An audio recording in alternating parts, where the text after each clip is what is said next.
नमस्कार, मैं हूं आपके साथ नम्रता।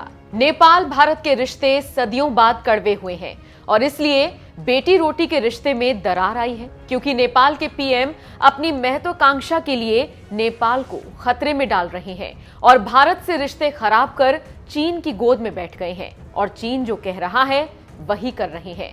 उसके बाद जब उनको अकल आई तो थोड़ा भारत के साथ रिश्ते पटरी पर आने लगे। इसी बीच रॉ प्रमुख नेपाल के दौरे पर गए। उसके बाद जनरल नरवणे नेपाल पहुंचे और समझाया कि आपके रिश्ते किसके साथ आगे अच्छे रहेंगे और आपका हित किसके साथ है। इसके बाद बड़े भाई की हैसियत से समझाने की बारी chief of defence staff general Bipin Rawat की थी और सीडीएस ने बड़े ही शानदार तरीके से बड़े भाई की हैसियत से अपने छोटे भाई नेपाल को समझाया। पहले क्या कहा सीडीएस बिपिन रावत ने, आप ये सुनिए। Canvas and spread of cooperation, friendship and people contact between the two nations of India and Nepal are deep and extensive. But in the present age, Nepal is also opening up to other nations, including China, based on its independent foreign policy. Here I would like to stress on the fact that India's goodwill comes with no strings attached. Nepal is free to exercise its choices in international affairs, but it should stay vigilant and learn maybe some cases from Sri Lanka and other nations which have also signed agreements with other international countries in the region.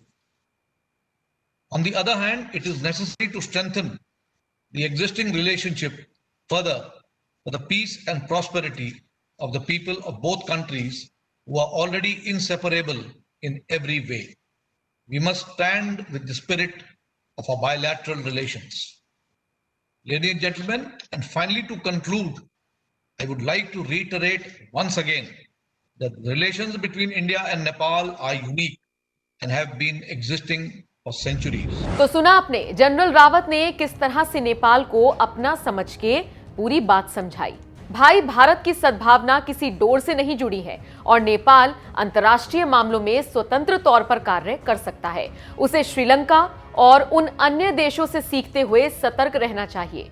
General Bipin Rawat ने आगे कहा कि नेपाल को दूसरे देशों से सीखना चाहिए जिन्होंने इस क्षेत्र के अन्य देशों के साथ भी समझौते किए हैं। तो आप समझ सकते हैं कि इशारों इशारों में नाम लेकर सीडीएस ने क्या कहा और किस तरह से समझाया कि भाई अपने पड़ोसी देशों को देख लो कि चीन ने उनके साथ क्या किया है। इसलिए हमसे आपके सदियों पुराने रिश्ते हैं और आप हमें जानते हैं। हमें आपसे कुछ नहीं चाहिए, लेकिन अगर आप चीन के पास गए तो वो आपकी जमीन, आपका देश सब कुछ छीन लेगा और आप कुछ नहीं कर पाएंगे। तो सावधान हो जाओ।